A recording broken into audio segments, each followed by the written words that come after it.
નમસ્કાર, હું નીરવ જોશી કે ન્યૂઝમાં આપનું સ્વાગત કરું છું। આપ જોઈ રહ્યા છો સુપ્રભાત ગુજરાત। કોંગ્રેસ છોડીને ભાજપ સાથે ચૂંટણી મેદાનમાં ઉતરેલા પંજાબ લોક કોંગ્રેસના નેતા કેપ્ટન અમરિન્દર સિંહે દિલ્હીમાં કેન્દ્રીય ગૃહમંત્રી અમિત શાહ સાથે મુલાકાત કરી હતી। રાજ્યની વિધાનસભા ચૂંટણીના પરિણામો 10 માર્ચે જાહેર કરવામાં આવશે। આવી સ્થિતિમાં મતગણતરી પહેલા યોજાયેલી આ બેઠકને મહત્વપૂર્ણ માનવામાં આવી રહી છે। આ બેઠક અંગે કહ્યું કે મેં ગૃહ મંત્રાલય સાથે ચૂંટણી પરિણામો પર સામાન્ય ચર્ચા કરી છે। પરિણામ આવ્યા બાદ જ તેની વિગતવાર ચર્ચા કરવામાં આવશે। તેમણે કહ્યું કે આ બેઠક પંજાબ પર સામાન્ય ચર્ચા હતી, ચૂંટણી પર નહીં। પંજાબના ભૂતપૂર્વ મુખ્યપ્રધાન કેપ્ટન અમરિન્દર સિંહને પૂછવામાં આવ્યું કે તેઓ રાજ્યની ચૂંટણીમાં કેટલી બેઠકો જીતવાની અપેક્ષા રાખે છે, તો તેણે કહ્યું, હું પંડિત નથી, હું તે એવી વ્યક્તિ નથી કે જે આગાહી કરી શકે। મારી પાર્ટીએ મારું પ્રદર્શન કર્યું છે, ભાજપે સારું પ્રદર્શન કર્યું છે, મારી પાર્ટીએ સારું પ્રદર્શન કર્યું છે। ચાલો જોઈએ શું થાય છે। નોંધનીય છે કે પંજાબ વિધાનસભા ચૂંટણી 2022ના પરિણામો 10 માર્ચે જાહેર થવાના છે। રાજ્યની 117 વિધાનસભા બેઠકો માટે 20 ફેબ્રુઆરીએ એક જ તબક્કામાં મતદાન થયું હતું। પંજાબમાં અમરિન્દર સિંહની પાર્ટી ભાજપ સાથે મળીને ચૂંટણી લડી રહી છે, જ્યારે રાજ્યમાં શિરોમણી અકાલી દળથી અલગ થયા બાદ ભાજપ આ વખતે સૌથી વધુ બેઠકો પર ચૂંટણી લડી રહી છે। છેલ્લી વિધાનસભા ચૂંટણી કોંગ્રેસ રાજ્યમાં સત્તા મેળવવામાં સફળ સાબિત થઈ હતી, જ્યારે પંજાબમાં કોંગ્રેસના શાસનનો કાર્યકાળ 28 માર્ચે સમાપ્ત થઈ રહ્યો છે। રાજ્યની 117 બેઠકોની વિધાનસભામાં સરકાર બનાવવા માટે કોઈપણ પક્ષ અથવા ગઠબંધનને ઓછામાં ઓછી 59 બેઠકો પર વિજય સુનિશ્ચિત કરવો આવશ્યક છે। જે ગઠબંધન કે પાર્ટી 59 સીટોનો આંકડો પાર કરશે તે જ સત્તા મેળવવામાં સફળ સાબિત થશે।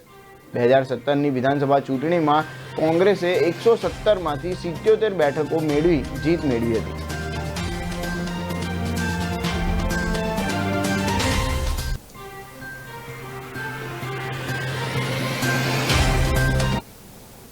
સુરતમાં ઓલપાડના સાયણ ગામ પાસેથી પોલીસે આઈસર ટેમ્પોમાંથી 60 લાખથી વધુની કિંમતનો 600 કિલોગ્રામ ગાંજાના જથ્થા સાથે એકને ઝડપી પાડ્યો છે। સુરત ગ્રામ્ય એસઓજી પોલીસે જણાવ્યું હતું કે બાતમીના આધારે ઓપરેશન પાર પાડવામાં આવ્યું છે। ગાંજાનો જથ્થો મંગાવનાર અને મોકલનારને 6ને વોન્ટેડ જાહેર કરાયા છે। એસઓજી પોલીસ ઇન્સ્પેક્ટરે જણાવ્યું હતું કે ઉચ્ચ અધિકારીઓના માર્ગદર્શન હેઠળ બાતમીના આધારે ટીમો બનાવી ચોક્કસ દિશામાં વર્કઆઉટ કર્યું હતું। આજ રોજ બાતમી આધારે સાયણ પટેલ ઇન્ડસ્ટ્રીઝમાં આવેલા પ્રમુખ ટેક્સ નામની કંપનીની બાજુમાં આવેલા ખુલ્લા પ્લોટની સામે યુરો ટેક્સટાઇલ પાર્કની એક આઈસર ટેમ્પોમાંથી વગર પાસ પરમિટના માદક પદાર્થ ગાંજાનો જથ્થો મળી આવ્યો હતો। વધુમાં જણાવ્યું હતું કે ઝડપાયેલા જાવેદ ઇકબાલ શેખ, ઉંમર 36 વર્ષ, રહે મણિનગર 39, ગલી નંબર 2, બાપુ ગાંધીનગર, માંગવેલ, જિલ્લો નાસિકનો રહેવાસી હોવાનું બહાર આવ્યું છે, જ્યારે ગાંજાનો જથ્થો મગાવનાર અને મોકલનાર 6 જણને વોન્ટેડ જાહેર કરાયા છે।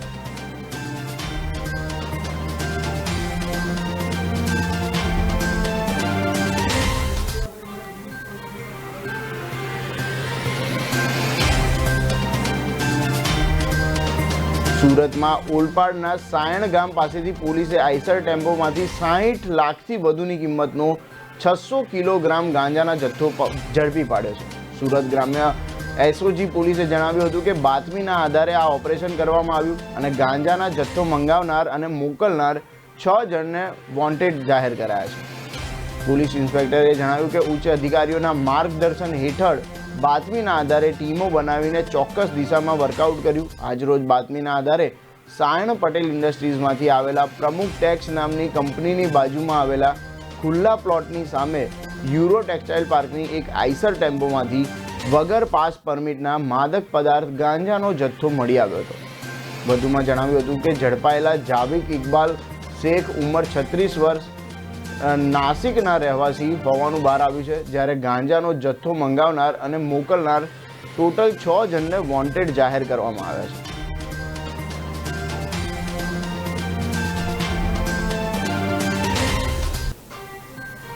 સુરતમાંથી 600 કિલો ગાંજાનો જથ્થો મળી આવ્યો છે, જ્યારે સુરતના ઓલપાડા એરિયામાંથી 60 લાખથી વધુની મુદ્દામાલનો 600 કિલો ગાંજાનો જથ્થો ઝડપી પાડ્યો છે.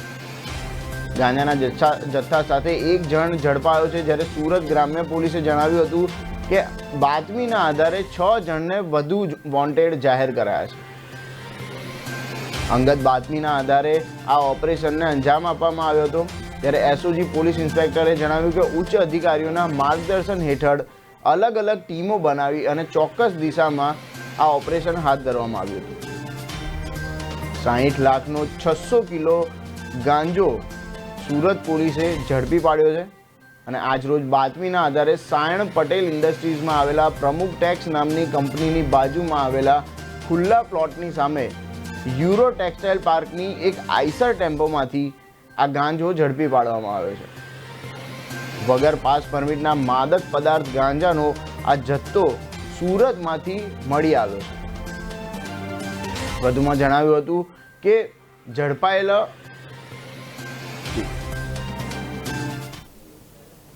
આ અંગે વધુ માહિતી માટે આપણી સાથે અમારા સહયોગી ફૈઝાન જોડાઈ ચૂક્યા છે. જી ફૈઝાન, જે સુરતમાં 600 કિલો ગાંજાનું ઝડપી પાડ્યો છે, 60 લાખનો મુદ્દામાલ સાથે 6 આરોપીને વોન્ટેડ જાહેર કરવામાં આવ્યા છે, તો શું છે સમગ્ર માહિતી? વાત કરવામાં આવે કે સુરતના ઓલપાડના ત્યાં પાસેથી એક મોટું ટેમ્પો જે છે આઈસર ઝડપી પાડવામાં આવી છે. ગાંજાની જે મોટા પ્રમાણમાં રેલન કરવામાં આવતી હતી, જેમાં 600 કિલોગ્રામ ગાંજાની આશરે કિંમત 60 લાખથી વધુ આંકવામાં આવી છે. તે સ્થાનિક એસઓજીની ટીમ દ્વારા ઓપરેશન પાર પાડવામાં આવ્યું હતું. સુરતમાં છેલ્લા કેટલાક સમયથી આવા માદક પદાર્થ છે જેની મોટા પ્રમાણમાં રેલનગોઈ ચલાવવામાં આવી રહી છે. રેકેટનો પર્દાફાશ સ્થાનિક એસઓજી કરવામાં આવ્યો છે અને આ અગાઉ પણ આવી પ્રકારે એમની ડ્રગ્સ કે પછી ગાંજા તેના છોડ છે પોલીસ દ્વારા પાર પાડવામાં આવ્યા છે અને સંયુક્ત ઓપરેશનમાં જે છે 6 આરોપીઓને વોન્ટેડ જાહેર કરવામાં આવ્યા છે. જે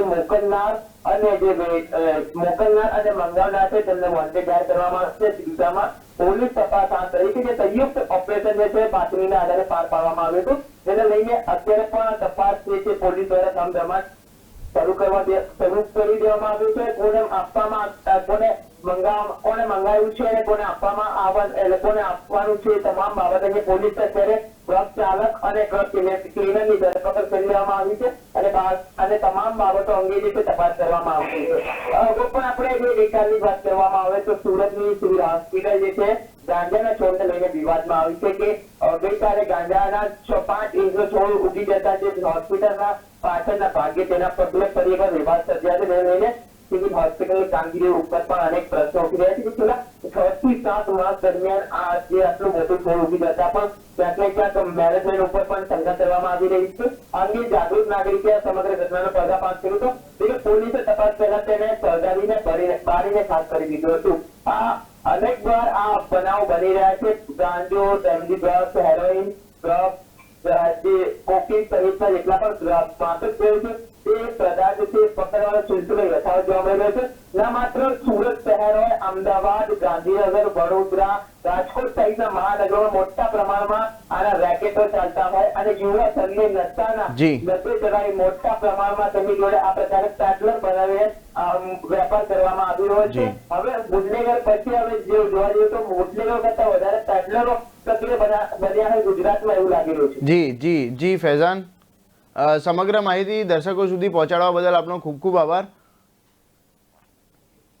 ભરૂચના સાંસદ મનસુખ વસાવાએ રેતી લઈ જતા ટ્રકની અડફેટે 3 લોકોના મોતના બનાવને પગલે અધિકારીઓને જાહેરમાં ખખડાવી નાખ્યા હતા. ત્યારબાદ વિવાદ ઊભો થયો હતો અને ભરૂચના સાયર તેમજ વેલુ ગામની રેતીની લીઝો બંધ કરી દેવામાં આવી હતી, જેથી આ લીઝ ધારકોએ આજે વડોદરા કલેક્ટરને આવેદનપત્ર આપી આ લીઝ શરૂ કરવા માંગણી કરી છે. ભરૂચના લીઝ ધારકોએ વડોદરા કલેક્ટરને જણાવ્યું હતું કે માલોદ ગામે ગત 21 ફેબ્રુઆરીના રોજ વાહન અકસ્માતનો બનાવ બન્યો હતો, જેથી ભૂસ્તર કચેરીઓથી લીઝો બંધ કરવામાં આવી છે. અકસ્માતના બનાવમાં વાહન જપ્ત કરવામાં આવ્યું છે અને ચાલકની પણ ધરપકડ કરવામાં આવી છે. તેમ છતાં ભૂસ્તર કચેરી દ્વારા કોઈપણ સૂચના વિના લીઝ બંધ કરી દેવામાં આવી છે, જેથી સરકારને કરોડોની આવકનું નુકસાન થઈ રહ્યું છે. સાથે જ લીઝો બંધ થવાથી એક્સપ્રેસ વે, બુલેટ ટ્રેન અને અન્ય નાના મોટા સરકારી બાંધકામ મટીરિયલની અછત પડી રહી છે. રજૂઆતમાં જણાવવામાં આવ્યું છે કે લીઝો પર આશરે 6,000થી વધુ કુટુંબોની આજીવિકા નિર્ભર છે. લીઝનો ધંધો વર્ષમાં માત્ર 7 મહિના થઈ શકે છે અને લીઝના વાહનો પર લોન પર ચીધેલા હોય છે, જેથી સત્વરે લીઝ શરૂ કરી દેવી જોઈએ. નારેશ્વરમાં લીઝનું કામ કરતા જયદ્રથસિંહે જણાવ્યું હતું કે અકસ્માતની ઘટના અંગે પોલીસ અને આરટીઓ કડક પગલાં ભરી શકે છે. અકસ્માતમાં લીઝ ધારકોનો કોઈ વાંક નથી. અકસ્માત કરનાર ચાલકની પણ ધરપકડ કરવામાં આવી છે, પરંતુ તેના કારણે લીઝ બંધ ન કરવી જોઈએ.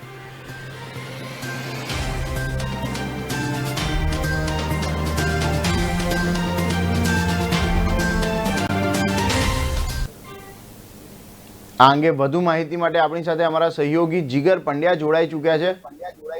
જી જીગર, સ્વાગત છે સુપ્રભાત ગુજરાતમાં. જી સ્વાગત છે અને દર્શક મિત્રોને પણ સુપ્રભાત ગુજરાત. જી, તો જીગર શું છે સમગ્ર માહિતી? જે રીતે આ રેતીનું ખનન થઈ રહ્યું છે અને જે અકસ્માતના કારણે લીઝો પર બેન લગાવી દેવામાં આવ્યો છે, લીઝ બંધ કરી દેવામાં આવી છે. નીરવ, સૌથી પહેલા તો દર્શકોને આપણે સમગ્ર ઘટના વિશે જણાવીશું કે થોડીક વાત તો આપણે જણાવી છે સમાચારની અંદર, પણ જે ઘટના જે સમગ્ર બની હતી તેની વિગત એવી હતી કે ભરૂચ જિલ્લામાં આવેલા નારેશ્વર જે યાત્રાધામ છે ત્યાં આગળ નજીકની નદીઓમાંથી રેતી જે છે તે કન્સ્ટ્રક્શન માટેની રેતી ત્યાંથી લીઝ ધારકો લેતા હોય છે અને તેનો કારોબાર કરતા હોય છે. પણ ક્યાંક ને ક્યાંક એવું સામે આવતું હોય છે કે જે લીઝ ધારકો જે છે તે ઓવરલોડ તેમના વાહનો કરતા હોય છે અને જે એક મર્યાદા જે છે લોડિંગની તેના કરતા પણ વધુ રેતી અથવા તો જે ખનિજ ઉત્પાદન જે લેતા હોય છે લીઝ દ્વારા તેને ભરતા હોય છે. અને ઓવરલોડ ભરવાનું કારણ એ છે કે ત્યાં આગળ માલ વધુ સપ્લાય થાય. એક જ ફેરામાં એમની પાસે જે એક સ્લોટ હોય છે કે દિવસના આટલા ફેરા ત્યાંથી રેતીના ફેરા ત્યાં આગળ કન્સ્ટ્રક્શન સાઇટ ઉપર મૂકવાના, તેમાં જે ફેરા જે છે કે 10 ટન માલ મોકલવાનો છે કે 20 ટન માલ મોકલવાનો છે, પરંતુ 2-3 ટન વધારે માલ ભરવાથી તેમનો એક ફેરો બચે છે. એક ફેરો બચે એટલે તેનો મતલબ સીધો એવો થાય છે કે એક ફેરાની અંદર જે કંઈ ટ્રાન્સપોર્ટેશન ખર્ચ છે તે બચે છે અને તે સીધો જ નફો લીઝ ધારકોના ખિસ્સામાં જાય છે. આ બધી ગણતરીઓને કારણે જ્યારે ઓવરલોડ વાહન ભરેલું હોય ત્યારે અકસ્માત સર્જાતા હોય છે અને આવી જ એક ઘટના નારેશ્વર રોડ પર બની હતી તાજેતરની અંદર. અને અડફેટે જે લીધા હતા રાહદારીઓને અને તેને લઈને આ એક મોટી ઘટના સામે આવી હતી અને તેની તપાસ સુદ્ધા થતી ન હતી. જ્યારે ભરૂચના સાંસદ મનસુખ વસાવા જ્યારે સ્થળ પર જાત તપાસ માટે પહોંચ્યા હતા, કારણ કે જે પીડિત પરિવારો જે છે તે ન્યાયની માગણી કરતા હતા અને તેને લઈને સાંસદ તરીકે તે પણ તંત્ર ની સામે સવાલ ઉઠાવ્યા હતા અને ત્યાં આગળ સ્થળ પર જાત તપાસ કરી ત્યારે ખબર પડી કે આ જે કઈ લીઝ ધારકો જે છે તે તેમનું જે લાયસન્સ હોય છે તે ભલે હોય છે અને કાયદેસર રીતે કદાચ એમના કહેવા પ્રમાણે, લીઝ ધારકોના કહેવા પ્રમાણે અમે કાયદેસર રીતે પરવાનો મેળવેલો છે, પરંતુ ક્યાંક ને ક્યાંક ગુજરાતમાં ખનન માફિયાઓ જે છે તે એટલા બધા સક્રિય છે કે સરકારી નિયમોને પણ દોડીને પી જતા હોય છે. અને આવો જે સવાલ મનસુખ વસાવાએ ત્યારે સ્થળ પર મામલતદારને કર્યો હતો અને મામલતદાર સાથે એક ગરમાગરમી થઈ હતી અને ક્યાંક અભદ્ર શબ્દોનો પણ ઉપયોગ થયો હતો. તે વિડીયો પણ વાયરલ થયો હતો. પણ આખી ઘટનામાં મામલતદારને જે રીતે તેમને ખખડાવ્યા હતા અને તમે પણ હપ્તાખોર છો અથવા તો તમારા સુધી હપ્તો પહોંચે છે, તેને કારણે લીઝ ધારકો બેફામ બન્યા છે તેવો પણ આક્ષેપ તે વખતે મનસુખ વસાવાએ કર્યો હતો. અને ત્યારબાદ તંત્ર જાણે સફાળું જાગ્યું હતું અને તેને લઈને તમામ લીઝ ધારકો ની લીઝ જે પરવાનો જે છે તે રદ કરી દેવાનો આવ્યો હતો અને બંધ કરવામાં આવ્યો હતો. અને તેને લઈને આ જે લીઝ ધારકો છે તેમણે આવેદન પત્ર આપ્યું હતું. અહીં સવાલ એ થાય છે નીરવ કે પાડાના વાકે પખાલીને દંડ તેવી નીતિ અત્યારે તંત્ર કરી રહ્યું છે, કારણ કે કોઈક એક લીઝ ધારક જે છે અને તેનો જે ટ્રક ડ્રાઈવર હતો તેની ધરપકડ પણ કરી દેવામાં આવી છે. અને આ એક બતાવવા માટે કે અમે પણ કડક જે નિયમો જે છે તેનું પાલન કરાવીએ છીએ તેવું લઈને આ એક આખું એક માહોલ બને છે. ત્યારે લીઝ ધારકો પોતાની આજીવિકા અથવા તો એમનો પોતાનો વેપાર રોજગાર છે તેના પર અસર પડી રહી છે, તેને લઈને આ એક આવેદન પત્ર આપ્યું હતું. પરંતુ આ જેટલા લીઝ ધારકો જે છે તે આપણે કોઈનું નામ પર્ટિક્યુલર લઈશું નહીં, પરંતુ ગુજરાતભરના લીઝ ધારકો સારી રીતે જાણે છે કે આપણે ક્યાં આગળ કઈ રીતે અને ક્યારે ક્યારે ચોરી કરીએ છીએ, અને તેની સાથે સરકારી તંત્રના અધિકારીઓ પણ જોડાયેલા હોય છે. સાંસદ મનસુખ વસાવાએ આ બાબતે સરકારનું અને મામલતદારનું ધ્યાન દોરવાનો પ્રયત્ન કર્યો હતો, પરંતુ અહીં આગળ જે ઘટના બની છે આવેદન આપવાની કે અમારા વેપાર ધંધા બંધ થઈ ગયા છે, તે આખી એક ડાયવર્ટ થતી હોય તેવું લાગી રહ્યું છે. અહીં આગળ સમજવાની કોશિશ કરવી પડશે તંત્રએ કે આપણા ભ્રષ્ટ અધિકારીઓ જે લીઝ ધારકો સાથે હપ્તાખોરીમાં સંડોવાયા છે ને તે ગંભીર આરોપ સાંસદ મનસુખ વસાવાએ કરેલો છે. અને ગુજરાતની પ્રજા પણ જાણે છે ને સાંસદો, ધારાસભ્યો અને નેતાઓ પણ સારી રીતે સમજે છે અને અધિકારીઓ પણ સારી રીતે સમજે છે કે કોણ ક્યાં અને કેવી રીતે સંડોવાયેલું હોય છે. ખાસ કરીને ખનન જ્યારે થતું હોય છે લીઝ વગરનું, પરવાના વગરનું અને કાયદેસર ખનન થતું હોય છે, ત્યારે ઓવરલોડિંગ કેવી રીતે કરતા હોય છે તે પણ લીઝ ધારકો જાણે છે અને આ અધિકારીઓ જાણે છે. પરંતુ અહીં આગળ પ્રજાને ફક્ત બતાવવા માટે અમે આ એક એક્શન લીધું તેવો માહોલ તંત્રએ અત્યારે હાલ કર્યો છે તેવું લાગી રહ્યું છે. જી નીરવ. જી જીગર, સમગ્ર માહિતી દર્શકો સુધી પહોંચાડવા બદલ આપનો ખૂબ ખૂબ આભાર. જી, કોવિડ-19 રોગચાળાની અસરની શરૂઆતના દિવસો કરતાં હવે થોડી ઓછી દેખાઈ રહી છે, પરંતુ તેના સંપૂર્ણ નાબૂદીની શક્યતા દૂરથી પણ દેખાતી નથી. ખાસ કરીને જ્યારે વિશ્વભરમાં જીવ ગુમાવનારા લોકોની સંખ્યા 60 લાખને વટાવી ગઈ હતી. કોરોના વાયરસને કારણે જીવ ગુમાવનારાઓનો આ આંકડો મહામારીની દશા દર્શાવે છે. તે પણ એવા સમયે જ્યારે સમગ્ર વિશ્વમાં લોકો માસ્કનો ઉપયોગ ઓછો કરતા જોવા મળે અને મુસાફરી ફરી શરૂ થઈ રહી છે અને વ્યવસાયો અને ઓફિસો પણ ખુલી રહી છે. અમેરિકાની જોન્સ હોપકિન્સ યુનિવર્સિટી દ્વારા સંકલિત કરવામાં આવેલા આંકડા અનુસાર છેલ્લા 4 મહિનામાં મહામારીના કારણે 10 લાખ લોકોના મોત થયા છે. આ દર્શાવે છે કે વિશ્વમાં ઘણા દેશો હજુ પણ કોરોના વાયરસ સામે લડી રહ્યા છે. દૂરના પેસિફિક ટાપુઓ પણ જેઓ તેમના અલગતાને કારણે લાંબા સમયથી વાયરસથી સુરક્ષિત છે, તેઓ હવે વાયરસનો પ્રારંભિક પ્રકોપ જોઈ રહ્યા છે અને ચેપ અને મૃત્યુ સામે લડી રહ્યા છે. તેમાં અત્યંત ચેપી ઓમિક્રોન વેરિયન્ટ દ્વારા થતા ચેપનો પણ સમાવેશ થાય છે. હોંગકોંગ જે ચેપને કારણે મૃત્યુના વધતા જતા કેસ સામે લડી રહ્યું છે, તે આ મહિનામાં તેની 7.5 મિલિયનની કુલ વસ્તીનું 3 વખત પરીક્ષણ કરી રહ્યું છે, કારણ કે તે ચીનની શૂન્ય કોવિડ નીતિ સાથે સંકળાયેલું છે. પોલેન્ડ, હંગેરી, રોમાનિયા અને અન્ય પૂર્વ યુરોપિયનના દેશોમાં મૃત્યુદર ઊંચો છે. તે જ સમયે યુદ્ધગ્રસ્ત યુક્રેનમાંથી 1.5 મિલિયનથી વધુ શરણાર્થીઓ પણ આ ક્ષેત્રમાં આવ્યા છે. આવી સ્થિતિમાં ચેપ વધવાની સંભાવના વધારે છે. યુક્રેન એક એવો દેશ છે જેમાં રસીકરણનો અભાવ છે અને કેસ અને મૃત્યુના ઊંચા દર છે. અમેરિકા રોગચાળાને કારણે લગભગ 10 લાખ લોકોના મૃત્યુની વાત કરી રહ્યું છે, જે વિશ્વના કોઈ પણ દેશમાં રોગચાળાને કારણે મૃત્યુનો સૌથી મોટો સત્તાવાર આંકડો છે. અત્યાર સુધીમાં વિશ્વભરમાં કોવિડ-19ના 450 મિલિયનથી વધુ કેસ નોંધાયા છે. વિશ્વભરમાં કોવિડ સામે લડવા માટે ઝડપી રસીકરણ કરવામાં આવી રહ્યું છે. આફ્રિકાના ગરીબ દેશો સુધી રસી પહોંચવાની દિશામાં પણ કામ કરવામાં આવી રહ્યું છે. આ કારણે આશા છે કે ટૂંક સમયમાં વાયરસની અસર ઓછી થઈ જશે.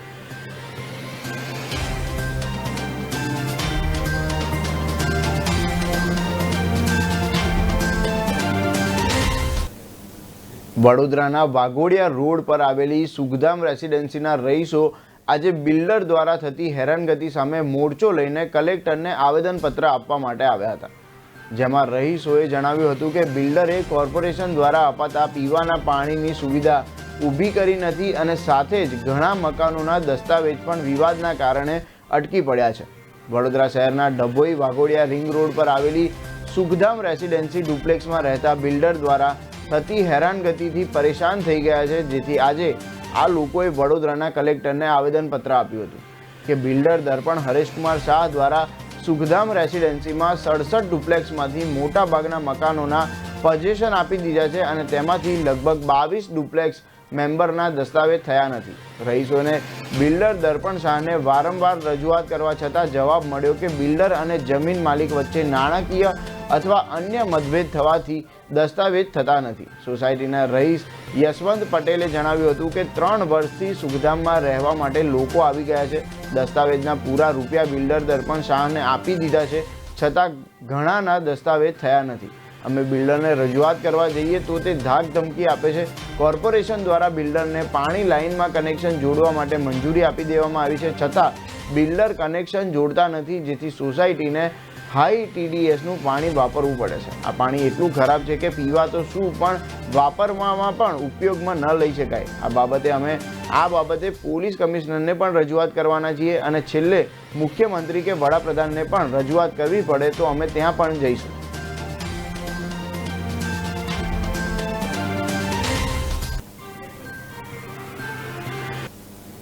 હાલ સમય થયો છે વિરામનો. આપ જોતા રહો સુપ્રભાત ગુજરાત.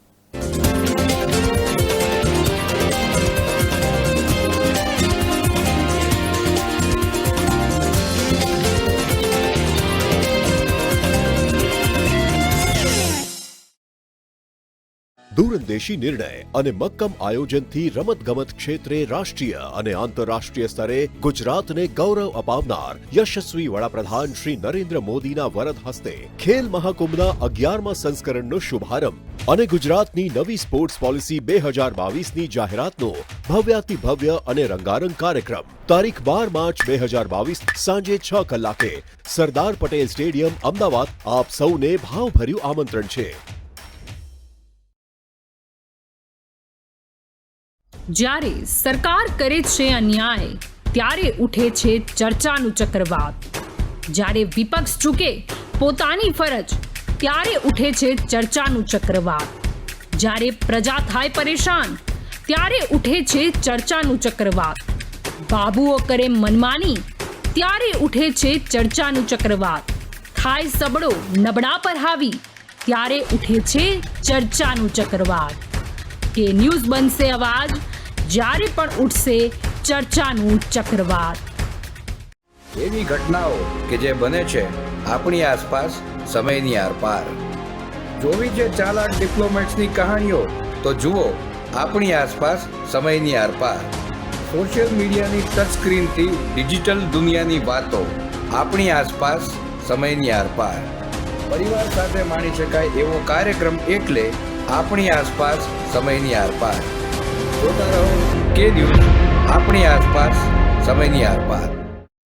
પ્રજાના પ્રાણ પ્રશ્નોને વાચા આપે છે કે ન્યૂઝ. વાત ગામડાની હોય કે ખેડૂતના ખેતરની, કૃષિ બજારની હોય કે મોંઘવારીના માર્ગની, મહિલાની મૂંઝવણ હોય કે નાના વેપારીના મનની ગૂંચવણ, વિદ્યાર્થીની વાત, પ્રજાને મૂંઝવતી તમામ વાત એટલે જનતાની વાત.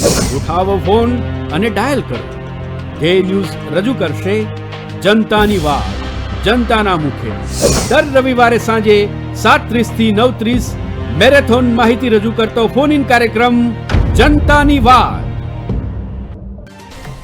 શિવમ ગુગળ ધૂપ કપ જે ઘરમાંથી નેગેટિવિટી દૂર કરે, મચ્છર જીવ જીવાત દૂર કરે અને ઘરનું વાતાવરણ કરે શુદ્ધ. તો આજે જ લઈ આવો શિવમ ગુગળ ધૂપ કપ.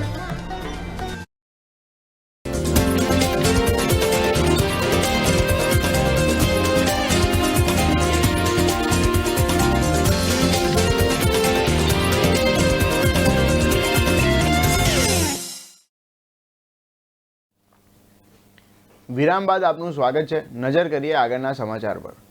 બળાત્કારના કેસમાં નડિયાદ સેશન્સ કોર્ટે 3 આરોપીઓને 10 વર્ષની સજા ફટકારી છે. નડિયાદ ગ્રામ્યની 22 વર્ષીય યુવતીને પ્રેમ જાળમાં ફસાવી ગુજાર્યો હતો આ બળાત્કાર. આરોપી નરેશ સોલંકી, કિશન રાજપુરોહિત અને વિશાલ ચૌહાણને 10 વર્ષની સજા ફટકારવામાં આવી છે. નરેશ સોલંકીએ નડિયાદ તાલુકાના મહોડેલ ગામે 5/7/2018ના રોજ આ બળાત્કાર ગુજાર્યો હતો. ત્યારે આરોપી નરેશ સોલંકીએ યુવતીને મારામારી દિવાલમાં માથું પછાડી તેની પર બળાત્કાર ગુજાર્યો હતો. નડિયાદ કોર્ટે દુષ્કર્મના ગુનામાં એક હવસખોર અને મદદગારી કરનાર તેના 2 મિત્રો સહિત 3ને 10 વર્ષની સજા ફટકારી છે.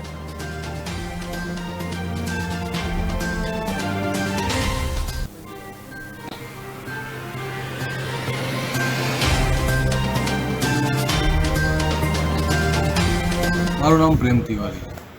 આજના કેસની વિગત એવી છે કે આ કામના ભોગ બનનાર બેનને આ કામનો આરોપી નંબર 1 નરેશભાઈ એ ભોગ બનનાર સાથે લગ્ન કરશે એવા વાયદા કરીને એને ઉત્તર સંડા પાસેના એક ગામમાં જબરજસ્તીથી લઈ આવીને એક ઘરની અંદર આરોપી નંબર 2 કિશન અને આરોપી નંબર 3 વિશાલ એ 2 જણાની મદદ લઈને આ કામના ભોગ બનનાર ફરિયાદીબેનને ઉત્તર સંડાના ઘરમાં ગોંધી રાખીને આ કામના આરોપી નંબર 1 નરેશે ભોગ બનનાર સાથે ત્યાં ઉત્તર સંડાના ઘરમાં અવારનવાર બળાત્કાર કર્યા, તેણીને માર મારી. તેણી જ્યારે પણ લગ્ન કરવાનું કહે ત્યારે તેની ઉપર હાથ ચાલાકી કરીને તેની સાથે બળાત્કાર કરતો હતો અને એના આ કૃત્યની અંદર આરોપી નંબર 2 કિશન અને આરોપી નંબર 3 વિશાલ આ બંને જણા પણ આરોપી નંબર 1 નરેશને મદદગારી કરતા હતા. જે અનુસંધાને આ કામના ભોગ બનનારે તકલાસી પોલીસ સ્ટેશનમાં ફરિયાદ આપતા પોલીસે તપાસ કરીને નામદાર કોર્ટમાં ચાર્જશીટ કરેલું.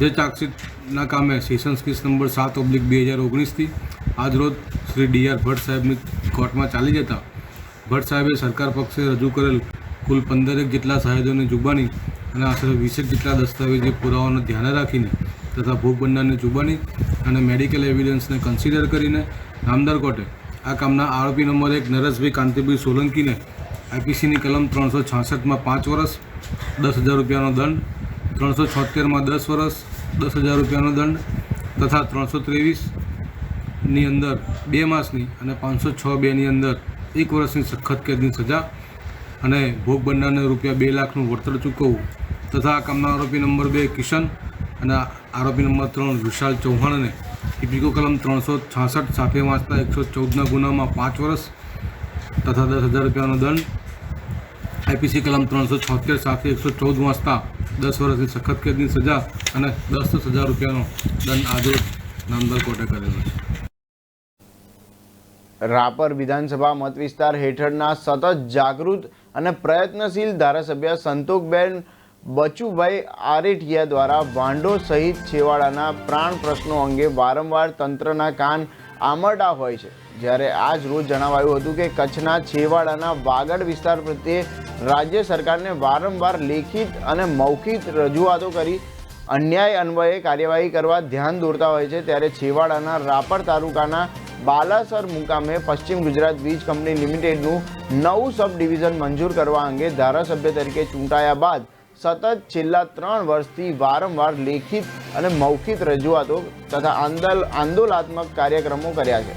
ત્યારે બાલાસર સબ ડિવિઝન અંગે 3થી વધુ વખત ગુજરાત રાજ્યના ઉર્જા મંત્રી માનનીય સૌરભભાઈ પટેલને રૂબરૂ મળી રજૂઆત ફરિયાદ કરી હતી તથા રાપર ધારાસભ્ય સંતોકબેન બચુભાઈ આરેઠિયાએ સૌ પ્રથમ તારીખ 5 જુલાઈ 2018થી ગુજરાત રાજ્યના મુખ્યમંત્રી ઉર્જા મંત્રી તથા કચ્છી મંત્રી સહિત કચ્છના પ્રભારી મંત્રી તથા ગુજરાત ઉર્જા વિકાસ નિગમ લિમિટેડના મેનેજિંગ ડાયરેક્ટર તથા પશ્ચિમ ગુજરાત વીજ કંપની લિમિટેડના મેનેજિંગ ડાયરેક્ટર તથા કચ્છ કલેક્ટરને કરેલ અનેક રજૂઆતોના અંતે સફળ પરિણામ મેળવ્યું છે. તેમજ આ અંગે રાપર ધારાસભ્યએ જણાવ્યું હતું કે વાગડ વિસ્તારની પ્રજાનો વીજળી અંગેનો આ પ્રાણ પ્રશ્ન અંગે છેલ્લા 3 વર્ષની મહેનતનું આ પરિણામ છે. રાપર તાલુકાના છેવાડાના પ્રાવથર વિસ્તારના બાલાસર, બેલા, ધબડા, રાસાજીગઢડા, નાગપુર, લોધરાણી, મોવાડા, શિવગઢ, આણંદપર, જાટાવાડા, સિરાની વાંઢ, જોધરાવાડ, દેરાપુર, ભચાઉ તાલુકાના અંતરિયાળ અને સરહદી વિસ્તાર એવા ખડીર પંથકના ગામડાઓ જેવા કે ધોળાવીર, અમરાપર, રતનપર, ગણેશપર, જનાણ, ફાફરાવાંઢ, ખારોડા સહિતના અન્ય વિસ્તારોની વર્ષો જૂની વીજ સમસ્યા અંગેની માંગણી સંતોષવા અંગેનો આ આનંદ રાપર ધારાસભ્ય સંતોકબેન બચુભાઈ આરેઠિયાએ વ્યક્ત કર્યો હતો. આ અંગે વધુ વિગતો આપતા જણાવ્યું હતું કે ગુજરાત રાજ્યમાં મંજૂર થયેલ નવા સબ ડિવિઝનોમાં સૌથી વધુ સ્ટાફ સાથે બાલાસર સબ ડિવિઝન મંજૂર કરાયું છે. ત્યારે 1 નાયબ ઇજનેર, 2 જુનિયર ઇજનેર, 1 નાયબ હિસાબનીસ અધિકારી, 2 senior assistant, 10 junior assistant, 2 line inspector, 4 lineman, 8 assistant lineman અને 18 ઇલેક્ટ્રિક આસિસ્ટન્ટ એમ મળીને કુલ 48 માણસોનો સ્ટાફ બાલાસર સબ ડિવિઝન મધ્યે મંજૂર કરવામાં આવ્યો છે. તેમજ વાગડ વિસ્તારની આ વર્ષો જૂની માંગણી સંતોષાતા સમગ્ર પ્રાથવર વિસ્તાર સહિત ખડીર પંથકમાં ખુશીનું મોજું જોવા મળ્યું હતું. તેમજ આ વિસ્તારના સમગ્ર લોકોએ રાપર ધારાસભ્યનો આભાર વ્યક્ત કર્યો હતો. તેમજ કટાક્ષ સાથે જણાવ્યું હતું કે સત્તા પક્ષના લોકો જસ ખાટવા માટે જ ઉત્સાહ દર્શાવે છે. તે ઉત્સાહ કદાચ સાચી રજૂઆતો માટે દર્શાવ્યો હોત તો બાલાસર સબ ડિવિઝન આજથી 2 વર્ષ પહેલાં જ કાર્યરત થઈ ગયું હોત. તેમજ વિપક્ષના આ રજૂઆતને આ આંધળી બહેરી અને મૂંગી સરકારને સબ ડિવિઝન મંજૂર કરવા માટે મજબૂર બનાવી. આમ વાગડ વિસ્તારના બાલાસર મુકામે સબ ડિવિઝન કાર્યરત થતાં રાપર ધારાસભ્યએ વાગડ વિસ્તારની વર્ષો જૂની ગ્રાહકોની હાકકની માંગણીને વાચા આપવા બદલ ગુજરાત રાજ્યના ઉર્જા મંત્રી સહિત મુખ્યમંત્રીનો આભાર વ્યક્ત કર્યો હતો.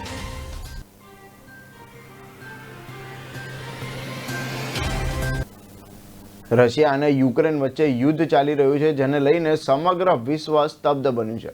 આ યુદ્ધને લઈ અનેક ભારતીયો યુક્રેનમાં ફસાયા છે, જ્યારે 2 દેશો વચ્ચે છેડાઈ ગયેલા યુદ્ધમાં જે લોકો અસર પામ્યા છે તેમના પ્રતિ સંવેદના વ્યક્ત કરતા લોનાવાલાની કથાની પૂર્ણાહુતિને દિવસે કથાકાર મોરારી બાપુએ જણાવ્યું હતું કે તેમની વ્યાસપીઠ કેવળ વચનાત્મક ન બની રહે પરંતુ રચનાત્મક પણ બને અને એથી યુક્રેનના યુદ્ધમાં જે ભારતીય અને અન્ય લોકોને અસર થઈ છે તેના માટે ₹1.25 કરોડની સહાયતા રાશિ અર્પણ કરવાની પહેલ કરી છે. વ્યાસપીઠ તરફથી ગંગાજળના થોડા બૂંદ અર્પણ કર્યા. વડાપ્રધાન નરેન્દ્ર મોદી અને ભારત સરકારના મિશન ગંગા હેઠળ યુક્રેનમાં ફસાયેલા ભારતીય લોકો માટે ઉત્તમ કાર્ય કરે છે. ત્યારે કથાકાર મોરારી બાપુએ પણ આ કાર્યમાં વ્યાસપીઠ તરફથી ગંગાજળના થોડા બૂંદ અર્પણ કર્યા છે. અયોધ્યામાં નિર્માણ પામનાર શ્રી રામ મંદિર માટે અનુદાન આપવાની બાપુએ અપીલ કરી હતી અને એ નિમિત્તે શ્રોતાઓ દ્વારા ₹19 કરોડની રાશિ એકત્ર થઈ હતી, જે પૈકી 9 કરોડ રૂપિયા વિદેશી શ્રોતાઓનું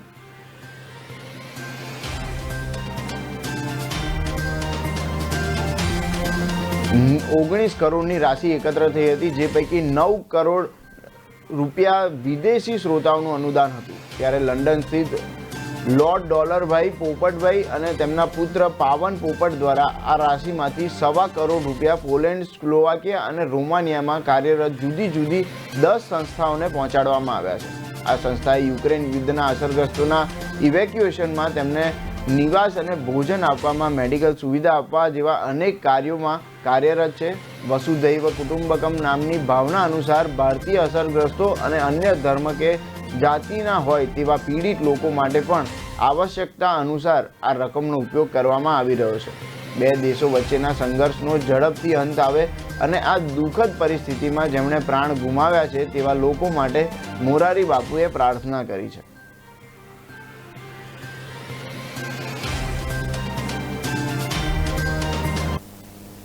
પારડી વિસ્તારમાં સગીર બાળકીની છરીથી અણીએ અપહરણ કરી જનાર આરોપીને ઝડપી પાડતી વલસાડ પોલીસ તારીખ 4/3/2022ના રોજ પારડી પોલીસ સ્ટેશન હદ વિસ્તાર મોરપરિયા વેલગાવડ તળાવ ફળિયામાં રહેતા મનીષાબેન જગુભાઈ દો પટેલની નાવની સગીરભાઈની દીકરીનું વેલવાગઢ નામનો ગામનો તેનો કુટુંબી ભાઈ સુનિલ પટેલ તથા તેના મિત્ર દ્વારા સગીરાના પરિવારજનોને મારી છરીની અણીએ તેમના ઘરેથી સગીરાનું અપહરણ કરવાનો બનાવ બનતા પામ્યો હતો.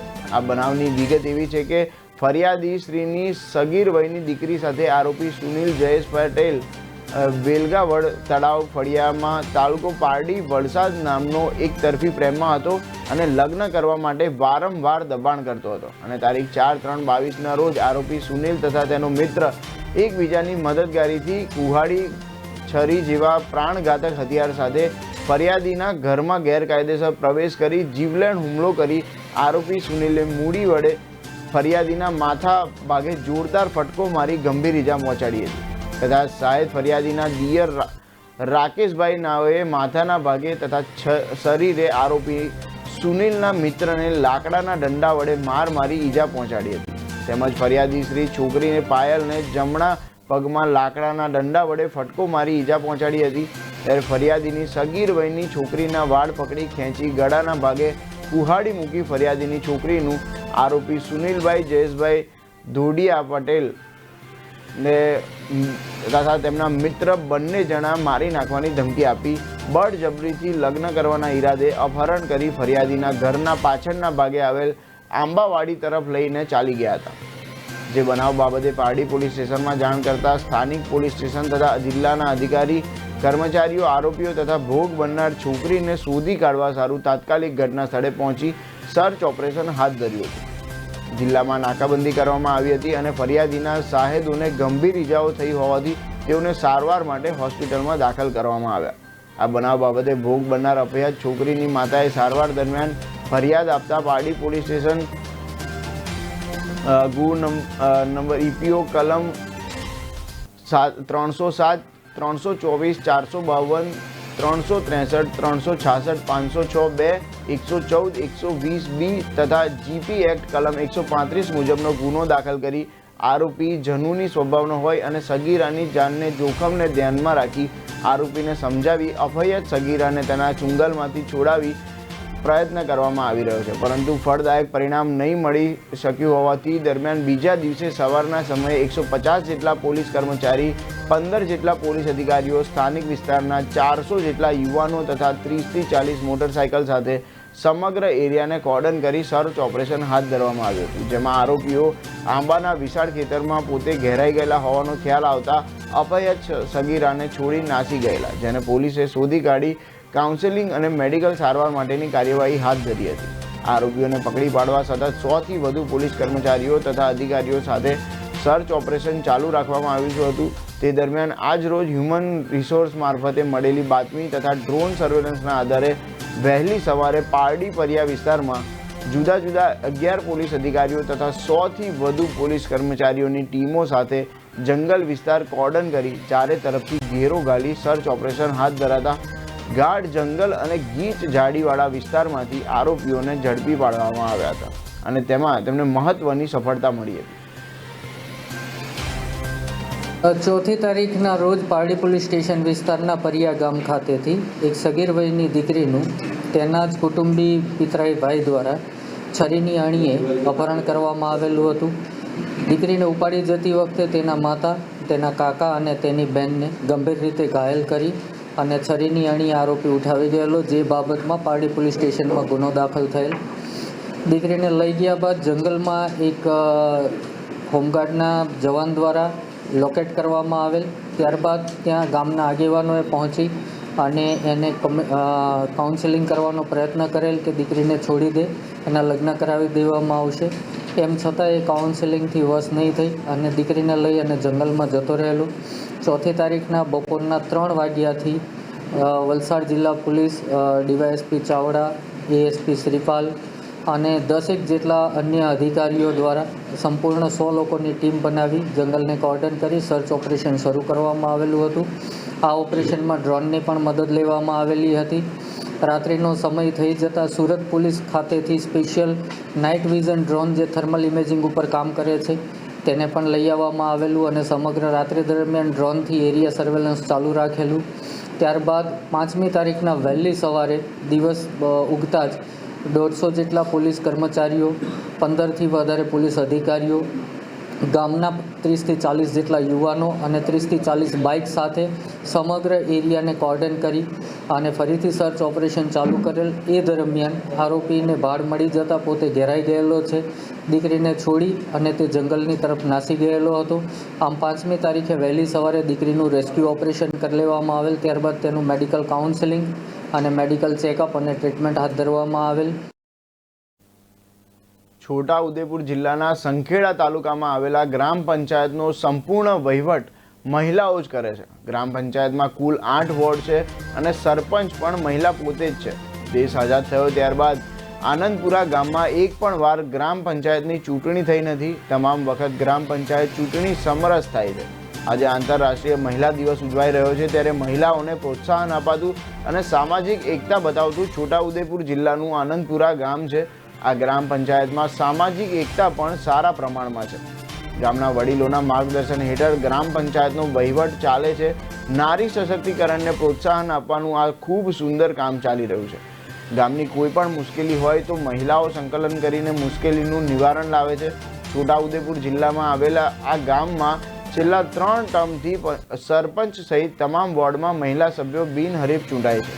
ગામમાં આ અભ્યાસ માટે સુંદર શાળા પણ છે જ્યાં બાળકો અભ્યાસ માટે આવે છે. ગામમાં પીવાના પાણી માટે ટાંકી બનાવવામાં આવી છે. ગામમાં રહેણાંક વિસ્તારમાં પેવર બ્લોક બેસાડવામાં આવ્યા છે. દેશની ખ્યાતના કલ્પના ચાવલા જેવી મહિલાઓ પાસેથી બોધ લઈને આ મહિલાઓ કામ કરે છે. આવનાર સમયમાં પણ મહિલા ગામનો વિકાસ થાય તે માટે પ્રયાસો થઈ રહ્યા છે.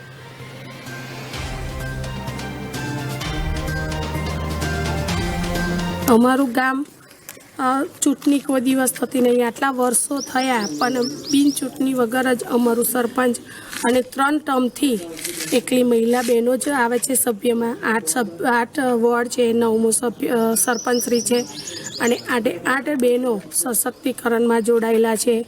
પાછળમાં જુઓ તો સગર્ભાબેન, ધાત્રીબેન બધાને સપોર્ટ કરીએ છીએ. જ્યારે કોઈ બેનને ડિલિવરી વખતે જરૂર પડી જાય, બ્લડની જરૂર પડે, ખોરાકની જરૂર પડે તો અમારી 8 બહેનો ત્યાં ઊભી થઈ જાય છે અને શરીર સારી રીતે એને બેઠી કરી દે છે. પછી એના બાળકને પણ જ્યાં સુધી 2 વર્ષનું ના થાય ત્યાં સુધી એની પૂરેપૂરી કાળજી રાખે છે.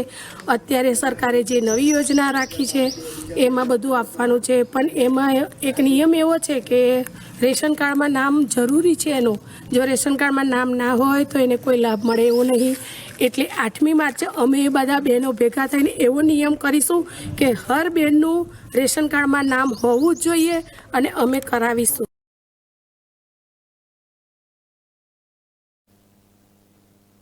રશિયા અને યુક્રેન વચ્ચેનો 11 દિવસનો સંઘર્ષ ભારત સહિત ઘણા દેશો માટે સમસ્યા બની રહ્યો છે.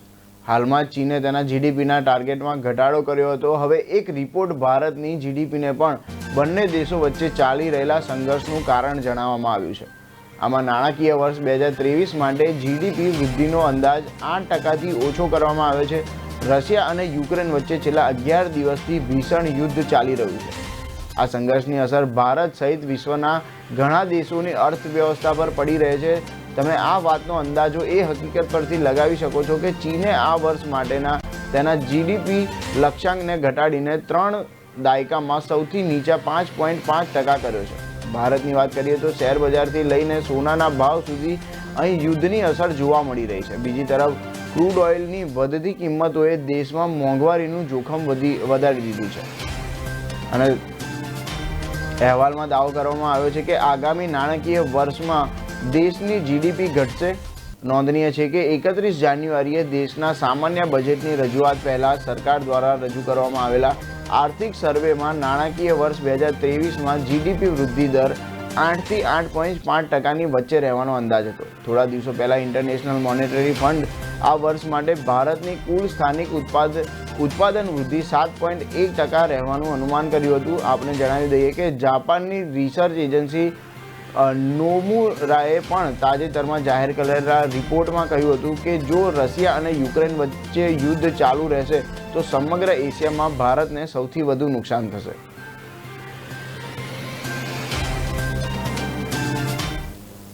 આ અંગે વધુ જાણકારી માટે આપણી સાથે અમારા સહયોગી હસીત અધવરિયું જોડાઈ ચૂક્યા છે. તો હસીત, જે રીતે રશિયાને યુક્રેનના યુદ્ધનો જે છે એ ભારતના જીડીપી પર જે અસર પડી રહી છે, તો શું છે સમગ્ર માહિતી આ અંગે? બિલકુલ નીરવ, યુક્રેન અને રશિયા વચ્ચે જે યુદ્ધ છે, યુક્રેન પર રશિયાએ જે અટેક કર્યો અને જે યુક્રેને ટક્કર આપી, આમ તો રશિયાએ પણ કદાચ એવું ધાર્યું હતું કે બહુ ગણતરીના કલાકોમાં કે દિવસોમાં યુક્રેન ઝૂકી જશે, હારી જશે, પરંતુ એવું થયું નથી. યુક્રેન સજ્જડ ટક્કર આપી રહ્યું છે. એ જોતા બહુ સ્પષ્ટ છે કે આ યુદ્ધ લંબાઈ ગયું છે. 11 થી વધુ દિવસ થઈ ચુક્યા છે અને ખૂબ સ્વાભાવિક છે કે કોઈ પણ મહાસત્તાનો એક દેશ બીજા દેશ પર એટેક કરે એટલે ખૂબ સ્વાભાવિક છે કે બીજા દેશો પર એની અસર ઉદ્ભવે. હવે અહીંયા ભારતની સ્થિતિ જોઈએ. ખૂબ નજીકનો આ દેશ એટલા માટે ગણાય કે રશિયાનો પડોશી દેશ છે યુક્રેન. એક વખત રશિયામાંથી જુદો પડેલો છે એટલે સ્વાભાવિક છે એની અસરો એશિયા ખંડ પર વધુ અનુભવાય. ભારત ઉપર એની એશિયામાં સૌથી વધુ અસર એટલે પહોંચે નીરવ કે ભારતનો જે વિદેશ વેપાર છે, દરિયાઈ માર્ગે જે જહાજો મારફતે બ્રેક બલ્ક બિઝનેસ થાય છે, એ કાળા સમુદ્રમાં થઈને મેક્સિમમ જહાજો પસાર થતા હોય છે અને કાળો સમુદ્રના કાંઠે યુક્રેન વસેલું છે, રશિયા પણ એને કાંઠે છે. એટલે બહુ સ્વાભાવિક છે કે વિદેશ વ્યાપારને અસર થાય. સાથે સાથે યુક્રેન નું ક્રિમિયા અને ક્ષેત્રો ક્રૂડ ઉત્પાદન માટે ખૂબ જ મહત્વના છે. જોકે ભારત તેની પાસેથી ક્રૂડ ખરીદતું નથી સીધી રીતે, પરંતુ તેમ છતાં આખી દુનિયાના વિશ્વના જે અર્થતંત્ર પર એની અસર પડે ક્રૂડ પર, તો બહુ સ્વાભાવિક છે કે ભારતને પણ પડવાની ને ભારતને વધુ પડવાની. છેલ્લે જે નાણામંત્રી નિર્મલા સીતારમણે જે અંદાજપત્ર ભારતનું રજૂ કર્યું એમાં પરિપ્રેક્ષ્ય જોતા એવું લાગતું હતું અને ફાઇનાન્શિયલ કન્સલ્ટન્ટ આર્થિક તજજ્ઞોએ પણ આ બાબતે આશાવાદ વ્યક્ત કર્યો હતો અને બજેટમાં એવું કહેવાયું હતું કે આવતા વર્ષનું એટલે કે 2022-23ના વર્ષનું જે જીડીપી ગ્રોથ છે એ 8 થી 8.5% વચ્ચે રહેશે એવું સ્પષ્ટ અનુમાન હતું, પરંતુ હવે યુદ્ધની સ્થિતિને લઈને જે અસરો ઉદ્ભવી એના કારણે અનુમાન ઘટાડી અને 8%ની નીચે લાવવામાં આવ્યું છે. એટલે બહુ સ્વાભાવિક છે કે અર્થતંત્ર પર સીધો એનો માર પડ્યો છે. એક તરફ ભારત બેકારી સામે ઝઝૂમી રહ્યું છે, કોરોનાની 3 લહેરો પછી જે આર્થિક ખાડો પડ્યો છે એ એવું તજજ્ઞોએ નક્કી કર્યું હતું. તજજ્ઞોને એવું સ્પષ્ટ દેખાતું હતું જે રીતે પરિસ્થિતિ ચાલી રહી છે, જે ઝડપથી ભારત બેઠો થયો કોરોનામાંથી, એ જોતા એવું હતું કે ભારત હવે ગ્રોથ કરશે, પરંતુ ત્યાં આ હવે યુદ્ધ આવી પડ્યું છે અને એના કારણે જીડીપી નો જે ગ્રોથ નો અનુમાન છે એ ઘટાડવો પડ્યો છે. એના માટે કોઈ ઉપાય પણ નથી. ભારતે ઘણા બધા પગલા લેવા પડશે. જેટલું ઝડપથી યુદ્ધ આ પૂરું થશે એટલી ઝડપથી પરિસ્થિતિ સરસ થઈ જશે એવું પણ માનવાને કારણ નથી. કારણ માની લઈએ કે કાલે કે પરમ દિવસે કે 1-2 દિવસમાં યુદ્ધ સમાપ્તિની ઘોષણા થાય, બંને દેશો ફરીથી હાથ મિલાવી લે કદાચ યુક્રેન અને રશિયા, પરંતુ જે આર્થિક ફટકો પડ્યો છે એ એક ગેપ હોય છે. જેમ એક મધ્યમ વર્ગીને 1 મહિનાનો જો પગાર ના આવે અને બીજા મહિને એ પગાર આવે તો જે ખાડો પડે એ પૂરવા માટે 2 મહિના બીજા જાય, એવી જ લગભગ આ સ્થિતિ છે. યુદ્ધ અટકશે તો પણ થોડો સમય ચોક્કસ જશે. ભારતના અર્થતંત્રને જે ફટકો પડ્યો છે, ભારત સહિત અસંખ્ય દેશોને આની ખરાબ સ્થિતિ અનુભવવાનો વારો આવ્યો છે. એમાંથી બેઠા થતા ચોક્કસ એને વાર લાગશે અને એ જોતા બહુ સ્વાભાવિક છે કે આવતા વર્ષનો જે જીડીપી નો ગ્રોથ નું અનુમાન છે ઘટાડવું પડે. ગ્રોથ કદાચ ઘટશે નહીં, પણ જે ધાર્યો છે એટલો તો થશે નહીં, એ પણ ચોક્કસ છે. સામા પક્ષે તમે હમણાં ઉલ્લેખ કર્યો નીરવ કે જાપાનની આ નોમુરા જે બહુ પ્રતિષ્ઠિત આર્થિક સર્વેક્ષણો કરતી એજન્સી છે, એણે થોડા સમય પહેલા જ એવું કહ્યું હતું, 2 કે 3 દિવસ પહેલા જ એણે એનો રિપોર્ટ અહેવાલ રજૂ કર્યો હતો ને એમાં બહુ સ્પષ્ટ જણાવ્યું હતું કે આ યુદ્ધ જેટલું વધુ લંબાશે એટલી વધુ એશિયામાં સૌથી ખરાબ અસર ભારત પર પડશે. એ કારણ એનું બહુ સ્પષ્ટ છે કે એનો વિદેશ વેપાર દરિયા માર્ગે થતો વિદેશ વેપાર છે. ભારતનો જે ખાસ કરીને આપણે ગુજરાત લઈએ તો ગુજરાતમાં અને સૌરાષ્ટ્રમાં 1600 કિલોમીટરનો દરિયા કિનારો છે ને અસંખ્ય બંદરો ધમધમે છે ને ત્યાંથી લાખો મિલિયન મેટ્રિક ટનનો વિદેશ વ્યાપાર થાય છે, ટ્રાન્સપોર્ટેશન થાય છે અને હવે આ સમુદ્ર માર્ગ રૂંધાયો છે એટલે બહુ સ્વાભાવિક છે કે બેઠા થતા વાર લાગશે. નીરવ. જી હસીત, જોડાયેલા રહેજો, આ અંગે વધુ ચર્ચા કરીશું. ક્રૂડ ઓઇલના ઐતિહાસિક સ્તરે પહોંચવાના કારણે આજે રૂપિયા પર ભારે દબાણ જોવા મળી રહ્યું છે. આજે સવારે ડોલર સામે રૂપિયો 81 પૈસા ગગડ્યો હતો અને 76.98ના સ્તરે ખુલ્યો હતો, જે રેકોર્ડ લો છે. રશિયા યુક્રેન સંકટમાં નવો વળાંક આવ્યો છે. આના કારણે વૈશ્વિક બજારમાં અનિશ્ચિતતા વધી ગઈ છે, જેને કારણે રોકાણકારો સુરક્ષિત રોકાણ તરફ આકર્ષાઈ રહ્યા છે. સવારે 10.45 વાગે ડોલર ઇન્ડેક્સ 0.20% વધીને 98.85 પર હતો. ટ્રેડિંગ દરમિયાન તે 99.22ના સ્તરને પણ સ્પર્શ્યો હતો. આ ઇન્ડેક્સ વિશ્વની 6 મુખ્ય કરન્સી સામે ડોલરની મજબૂતાઈ દર્શાવે છે. ફોરેક્સ ટ્રેડર્સનું કહેવું છે કે રશિયન તેલની નિકાસ પર પ્રતિબંધ મૂકવાની તૈયારીઓ કરવામાં આવી રહી છે. અમેરિકા, યુરોપ અને અન્ય સહયોગી દેશો રશિયામાંથી નિકાસ કરવામાં આવતા ક્રૂડ ઓઇલ પર પ્રતિબંધ મૂકવાની વિચારણા કરી રહ્યા છે.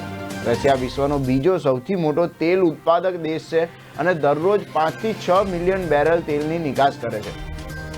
તેનો અડધો ભાગ માત્ર યુરોપમાં જાય છે. જો તેલની નિકાસ પર પ્રતિબંધ લાગશે તો યુરોપ અને અમેરિકામાં મોંઘવારી મજબૂત બનશે, જેની અસર આખી દુનિયામાં જોવા મળશે. આ પહેલા શુક્રવારે રૂપિયો 23 પૈસા ઘટીને 76.17ના સ્તર પર બંધ થયો હતો.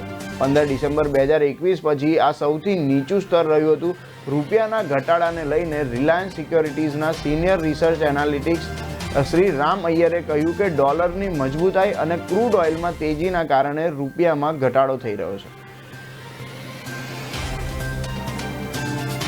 જી હસીત,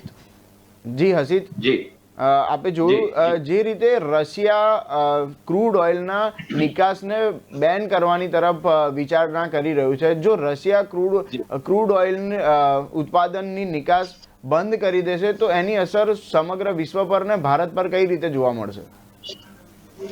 બિલકુલ નીરવ, ચોક્કસપણે હું આપના સવાલનો જવાબ આપું, પણ પહેલા જે આપણે વિગત જણાવી એ પણ જોઈએ.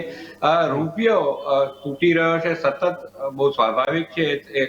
જે યુદ્ધની અસર, જે સંભવિત યુદ્ધની અસર પહેલેથી જ વર્તાતી હતી, હવે એ અસરો અનુભવવાની શરૂ થઈ છે. ડોલર એટલે મજબૂત થઈ રહ્યો છે કે ડોલર અમેરિકાનો છે ને અમેરિકાને સીધું જોવા જઈએ તો એ વિસ્તાર કે એ દેશો સાથે સીધી રીતે કશું લાગતું વળગતું નથી. રશિયા, યુક્રેન અને અમેરિકા વચ્ચે સીધી કોઈ વ્યાપાર વ્યવસ્થા વધારે પડતી નથી, એટલે એને અસર ઓછી થાય સ્વાભાવિક છે. સામા પક્ષે તમે હમણાં ઉલ્લેખ કર્યો એમ કે વિશ્વમાં ક્રૂડનું ઉત્પાદન કરતો રશિયા બીજા નંબરનો દેશ છે અને એના પર હવે પ્રતિબંધ લાગવાની તૈયારીઓ શરૂ થઈ ગઈ છે. આ પહેલા પણ યુદ્ધના કારણે નાટો દેશો, પશ્ચિમી દેશો અને અમેરિકાએ પણ રશિયાની વિવિધ બેંક સહિત વિવિધ આર્થિક સંસ્થાઓ પર પ્રતિબંધ લાદ્યા છે અને એના કારણે રૂબલ તો તૂટી જ રહ્યો છે. પરંતુ આ બધામાં ફસામણી ખૂબ સ્વાભાવિક ભારત જેવા દેશોની થાય એ બહુ સમજી શકાય એવી વાત છે. કારણ વિદેશ વ્યાપાર, જેમ હમણાં શરૂઆતમાં આની પહેલા આપણે જે ચર્ચા કરી એમાં મેં ઉલ્લેખ કર્યો હતો કે યુદ્ધની એક આ આડઅસર છે, એમ આ બીજી આડઅસર છે. જે 76.98 ગઈકાલે જે રૂપિયો બંધ રહ્યો 76.98 ના ભાવથી ડોલરની સામે, એ અત્યાર સુધીનો સૌથી વધુ ઐતિહાસિક નીચલું સ્તર છે. એ સમજવા જેવી વાત છે. જ્યાં સુધી યુદ્ધ અટકશે નહીં ત્યાં સુધી આ પરિસ્થિતિનો તાગ મળવાનો નથી. રશિયા છે એ એકલા હાથે યુરોપના લગભગ તમામ દેશોને ક્રૂડ ઓઇલ પૂરું પાડે છે. હવે જો યુરોપના દેશો એટલે કે પશ્ચિમી યુનિયન જેને આપણે કહીએ છીએ, વેસ્ટર્ન યુનિયન, અને એના જે દેશો છે એ રશિયાનું ક્રૂડ ઓઇલ લેવાનું બંધ કરી દેશે તો એ ક્રૂડ એ ક્યાંથી ખરીદશે? એ આ કારણ અહીંયા આવશે. એ ક્રૂડ બહુ સ્વાભાવિક છે એવા સોર્સમાંથી મેળવશે જ્યાંથી ભારત પણ ક્રૂડ ઓઇલ મેળવે છે. એટલે બહુ સ્વાભાવિક છે કે ક્રૂડના ભાવોમાં ભડકે બળતી તેજી બહુ સ્વાભાવિક રીતે જોવા મળશે અને એનો માર ભારત પર પડશે.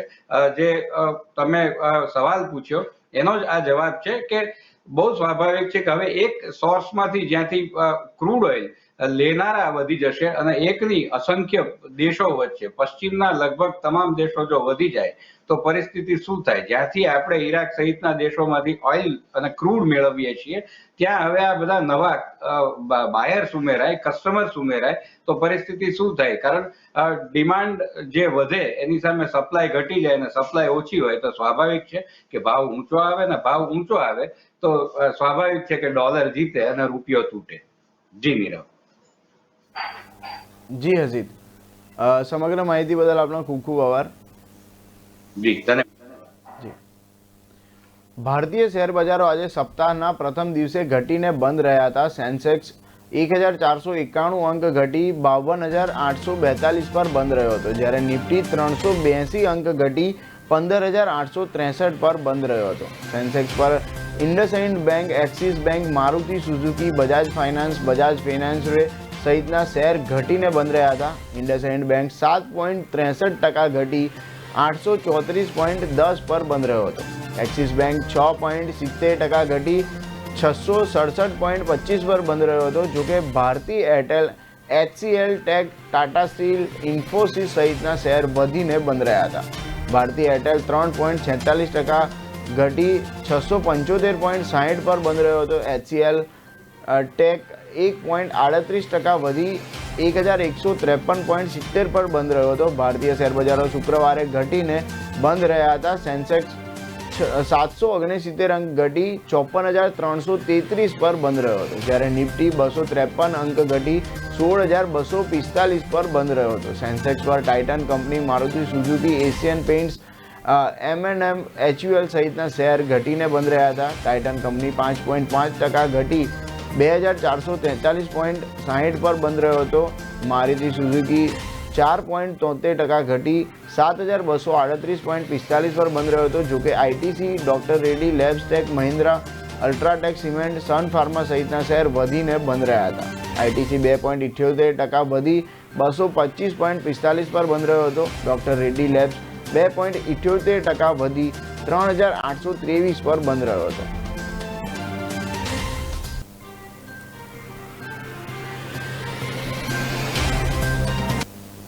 નેશનલ સ્ટોક એક્સચેન્જના ભૂતપૂર્વ મેનેજિંગ ડિરેક્ટર અને ચીફ એક્ઝિક્યુટિવ ઓફિસર ચિત્રા રામકૃષ્ણને 7 દિવસ માટે સીબીઆઈ કસ્ટડીમાં મોકલવામાં આવ્યા છે.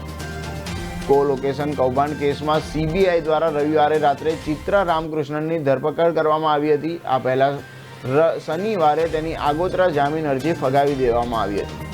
સીબીઆઈએ ફેબ્રુઆરીમાં તેમની 3 દિવસ પૂછપરછ કરી હતી. સીબીઆઈએ 24 અને 25 ફેબ્રુઆરીએ ચિત્રા રામકૃષ્ણના ઘરે તપાસ પણ કરી હતી. અધિકારીઓએ કહ્યું હતું કે ચિત્રા રામકૃષ્ણ સાચો જવાબ આપી રહી નથી. સીબીઆઈ સુબ્રમણ્યમની પૂછપરછ આધારે એકઠા કરાયેલા પુરાવાને હાલ ચકાસવાનો પ્રયાસ કરવામાં આવી રહ્યો છે. સીબીઆઈ માર્ચ 2018થી કેસની તપાસ કરી રહી છે, પરંતુ તેમને રહસ્યમય હિલચાલ નિવાસી યોગીની ઓળખ કરવા માટે કોઈ મજબૂત પુરાવા હજુ સુધી મળ્યા નથી કે જેની સાથે રામકૃષ્ણ મહત્વપૂર્ણ માહિતી શેર કરી રહ્યા હતા. એનએસસીએ 100 વર્ષ જૂના બીએસસીને 1994માં લોન્ચ કર્યાના એક વર્ષમાં જ ભારતના સૌથી મોટા સ્ટોક એક્સચેન્જ તરીકે પાછળ છોડી દીધું હતું. એનએસસીમાં સર્જાયેલ યાંત્રિક ખામીએ ચિત્રા રામકૃષ્ણને સ્ટોક ટ્રેડિંગની પુરુષ પ્રભુત્વવાળી દુનિયામાં એનએસસીના ટોચના સ્થાને પહોંચાડી દીધા હતા. એનએસસીમાં 5 ઓક્ટોબર 2012ની સવારે આ ટેકનિકલ ખામીને કારણે રોકાણકારોના લગભગ 10 લાખ કરોડ રૂપિયાનું ધોવાણ થયું હતું. એનએસસી સીઈઓ રવિ નારાયણને રાજીનામું આપવું પડ્યું અને થોડા મહિનાઓ પછી 13 એપ્રિલ 2013ના રોજ એનએસસીની કમાન ઔપચારિક રીતે ચિત્રા રામકૃષ્ણને સોંપવામાં આવી. આજે 59 વર્ષીય ચિત્રા રામકૃષ્ણ આ સમગ્ર કૌભાંડના કેન્દ્રમાં છે. જ્યારે સેબીની તપાસમાં ખુલાસો થયો છે કે એક્સચેન્જના મુખ્ય વ્યવસાયિક નિર્ણયો લેવા માટે તેમને એક રહસ્યમય હિમાલયન યોગી દ્વારા સૂચના આપવામાં આવી હતી.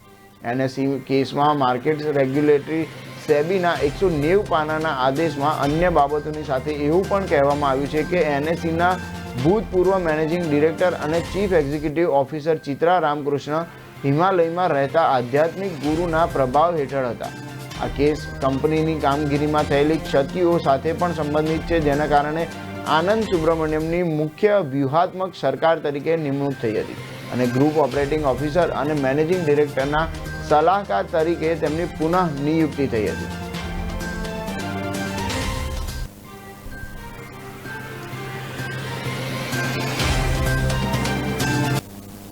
રશિયા અને યુક્રેન વચ્ચેના યુદ્ધનો આજે 12મો દિવસ છે. બંને દેશોને જાનમાલનું ભારે નુકસાન થઈ રહ્યું છે. આક્રમણ કરી રહેલા રશિયાએ સતત મિસાઇલો છોડીને ઘણા યુક્રેનિયન શહેરોને ખંડેરમાં ફેરવી દીધા છે, તો યુક્રેને પણ તેના હજારો સૈનિકોને માર્યા હોવાનો દાવો કર્યો છે. અત્યારની પરિસ્થિતિ જોઈને યુદ્ધ સમાપ્ત થાય તેવું લાગતું નથી. આ દરમિયાન યુક્રેનના રાષ્ટ્રપતિ વોલોડિમીર ઝેલેન્સ્કીએ પોતાના દરેક દુશ્મનો સામે બદલો લેવાની જાહેરાત કરી છે. ઝેલેન્સ્કીએ પોતાના નવા નિવેદનમાં કહ્યું હતું કે આજે એક પરિવારના 4 સભ્ય, માતા પિતા અને 2 બાળકો યુરોપિયન મૃત્યુ પામ્યા. રશિયન હુમલાઓ સહન કરી રહેલા ઝેલેન્સ્કીએ ભડકીને કહ્યું, અમે માફ નહીં કરીએ અને અમે ભૂલીશું પણ નહીં. રાષ્ટ્રપતિ ઝેલેન્સ્કીએ આગળ કહ્યું કે આ યુદ્ધમાં ક્રૂરતા ફેલાવનાર દરેક લોકોને સજા અપાશે. અમે દરેક હુમલાખોરોને શોધીશું જે અમારા શહેરો અને લોકો પર ગોળીબારી કરી રહ્યા છે. તેમાંથી મોટા ભાગના અમારા શહેરના જ નાગરિકોની આસપાસ હાજર છે.